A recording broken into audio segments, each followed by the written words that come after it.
Kalian tahu nggak sih, ada tradisi unik yang berasal dari Lombok yang dilakukan setiap tanggal 20 bulan 10 pada penanggalan suku Sasak? Coba tebak. Ya, kalian bener banget, tradisi ini bernama Bau Nyale. Tapi kalian tahu nggak sih bahwa di balik tradisi unik ini ada sebuah legenda loh yang melibatkan seorang putri cantik bernama Putri Mandalika. Yuk, kita bahas.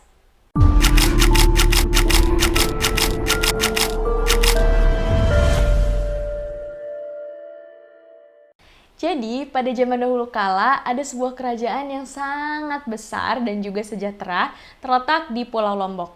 Nah, buat teman-teman yang belum tahu, Pulau Lombok ini ada di Provinsi Nusa Tenggara Barat, tepatnya di sebelah timur Pulau Bali.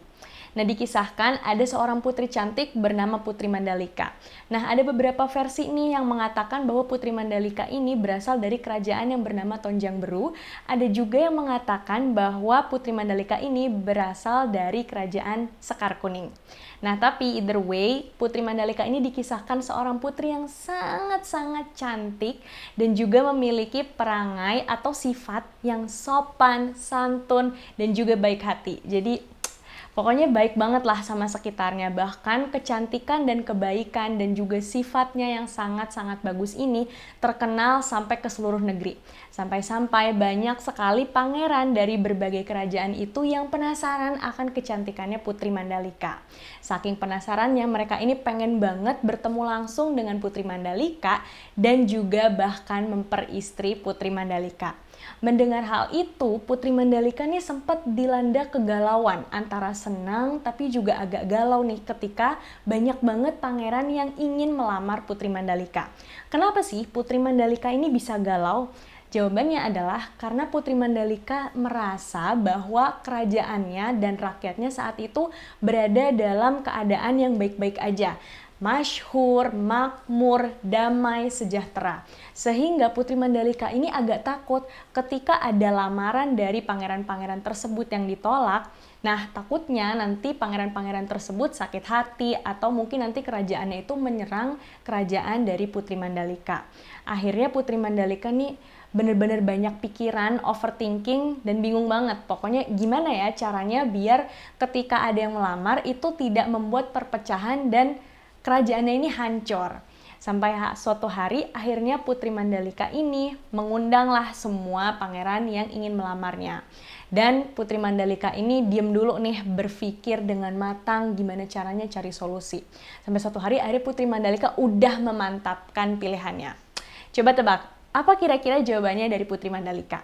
Jadi Putri Mandalika ini akhirnya berpikir untuk menerima semua lamaran dari pangeran-pangeran dari berbagai kerajaan. Akhirnya Putri Mandalika pun mengundang nih seluruh rakyatnya bersama pangeran-pangeran itu untuk berkumpul di pinggir tebing. Nah, saat lagi berkumpul, Putri Mandalika ini ingin mengumumkan.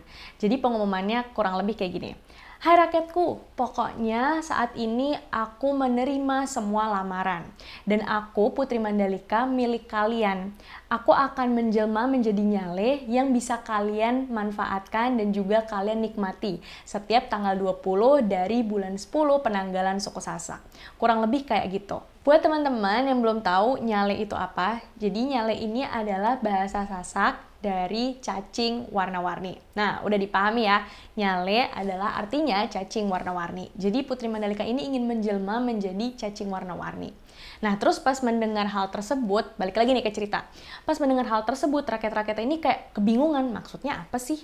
Terus setelah Putri Mandalika mengatakan hal tersebut, ada hal mengejutkan, yaitu Putri Mandalika tiba-tiba lompat ke laut dari tebing yang tinggi itu. Sontak dong semua rakyat, keluarga kerajaan, pengawal, dan juga pangeran-pangeran itu pada kaget. Nah, setelah kaget, mereka langsung lari tuh berhamburan di pinggir pantai dan juga bahkan ada yang sampai berenang-berenang gitu ya untuk nyari jasad dari Putri Mandalika. Karena emang udah tinggi banget, jadi dipastikan pasti nggak akan selamat. Nah, setelah udah lama nyari, jasadnya nggak ketemu. Terus tiba-tiba ternyata para pencarinya Putri Mandalika ini malah melihat ada cacing-cacing warna-warni atau nyale ini keluar dari dalam pasir. Nah, setelah itu akhirnya masyarakat pun percaya bahwa cacing-cacing atau nyale itu adalah jelmaan atau perwujudan dari Putri Mandalika. Kalau kita ingat kembali nih, kita flashback dikit ya ke ceritanya Putri Mandalika. Ingat kan tadi sebelum melompat, Putri Mandalika itu sempat menyampaikan bahwa memang ia ingin menjadi nyale, menjelma menjadi nyale di mana rakyatnya itu bisa mengambil manfaat dari dirinya dan juga menikmati dirinya di setiap tanggal 20 bulan 10 penanggalan suku Sasak tadi. Nah, artinya memang Putri Mandalika ini berkorban agar bisa mensejahterakan rakyatnya. Wah, ini kurang lebih sedih banget ya, karena kita nggak nyangka bahwa putri secantik itu rela untuk melompat dan menjelma menjadi nyale, di mana si nyale ini ternyata tidak hanya menjadi sebuah tradisi di mana orang-orang mencari cacing aja di pinggir laut, tapi nyale ini juga bisa dinikmati dalam berbagai masakan. Oke, nah sekarang aku ingin menjelaskan sedikit nih mengenai bau nyale. Mungkin teman-teman ada yang bingung juga gitu ya. Kok dari Putri Mandalika tiba-tiba akhirnya jadi tradisi yang jadi turun-temurun dan juga reguler dilakukan. Jadi memang bau nyale ini terdiri dari dua kata, bau dan juga nyale. Bau yang artinya mengambil dan juga nyale yang artinya cacing warna-warni. Tradisi ini sudah berlangsung bahkan dikatakan sejak abad ke-16 dan masih lestari hingga sekarang. Tradisi ini diawali dengan sangkep wariga di mana para tetua adat itu berkumpul dan juga berdiskusi nih kira-kira kapan ya nyale ini akan keluar. Nah, setelah ditentukan tanggalnya, kemudian dilanjutkan dengan pepaosan. Pepaosan adalah pembacaan lontar yang dilakukan oleh para mami atau tokoh adat sehari sebelum tradisi bau nyale dilaksanakan, bertempat di salah satu bangunan tradisional tiang 4 yang disebut dengan Balai Sakapat. Pembacaan lontar ini dilakukan dengan menembangkan beberapa pupuh atau nyanyian tradisional. Di antaranya ada pupuh Asmarandana, pupuh Sinom, pupuh Mas Kumambang, dan juga pupuh Ginada. Kemudian terdapat beberapa piranti yang digunakan pada prosesi ini. Yang pertama ada daun sirih, kapur, kembang setaman dengan 9 jenis bunga, 2 buah gunungan yang berisi jajanan tradisional dari suku Sasak, dan juga buah-buahan lokal. Sebelum tradisi bau nyale ini dimulai, para tetua adat ini berkumpul untuk melakukan upacara adat Nede Rahayu Ayuning Jagat. Nah, pada upacara adat ini, para tetua itu berkumpul secara melingkar dan di tengahnya itu diletakkan gunungan berupa buah-buahan. Tradisi bau nyale ini biasanya dilaksanakan sejak dini hari dan juga dilengkapi dengan kesenian-kesenian lokal. Yang pertama ada betanda, yaitu berbalas pantun. Yang kedua ada bejambi, yaitu memberikan cindera mata kepada kekasih. Dan juga belancaran, yaitu pesiar dengan perahu. Dan biasanya juga dilengkapi dengan drama kolosal dari Putri Mandalika. Tujuannya apa ya? Banyak sekali tradisi dan juga upacara adat yang mengiringi tradisi bau nyale ini.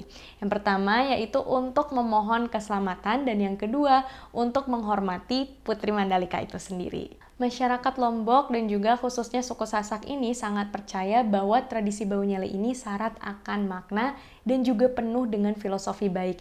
Di antaranya di mana Putri Mandalika ini dianggap sosok putri yang penuh cinta dan juga dicintai oleh rakyatnya karena Putri Mandalika ini rela berkorban. Jadi penuh pengorbanan dan juga tidak mementingkan dirinya sendiri sebagai seorang pemimpin. Jadi bisa dibilang Putri Mandalika ini sosok pemimpin yang teladan sekali gitu ya bagi para masyarakat yang ada di Lombok khususnya suku Sasak. Dan selain itu masyarakat juga percaya nih siapapun yang berhasil menemukan atau menangkap nyale itu akan mendapatkan keberuntungan. Konon katanya setiap tradisi bau nyale ini berlangsung, Putri Mandalika selalu hadir dan juga menonton para rakyatnya bersuka cita. So, itu dia kisah dari Putri Mandalika yang menjadi asal-usul dari tradisi bau nyale. Nah, tradisi ini sampai sekarang masih dilestarikan dan menjadi salah satu tradisi atau festival yang sangat ditunggu-tunggu oleh masyarakat setempat dan bahkan masyarakat mancanegara.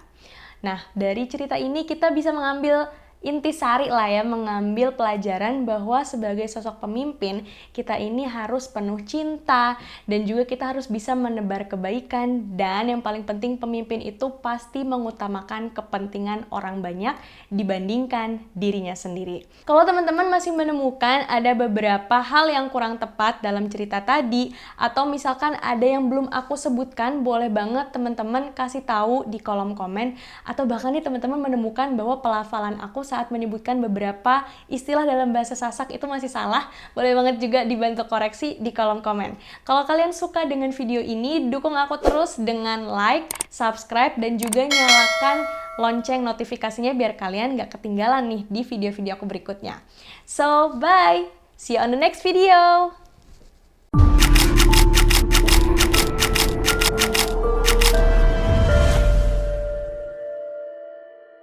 Dapat Putri Mandalika.